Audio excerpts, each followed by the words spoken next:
The clients were looking for a house that they could live in permanently, but they could also lock up and leave so that they could live between Queenstown and Auckland, with the view to perhaps coming and staying here more permanently as they get older. So in the polished concrete floors, we've used a PeterFell product.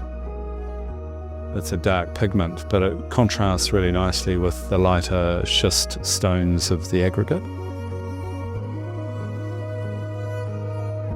Up on the pool terrace, we've used an exposed aggregate concrete surface, and again we've used that PeterFell, but a lighter tone there. So it sort of connects with the tones of the schist down on the lower terrace. I think the thing about these rural landscapes is that houses and buildings really stand out on them. So I think we felt that we had a responsibility to place a house appropriately on the landscape.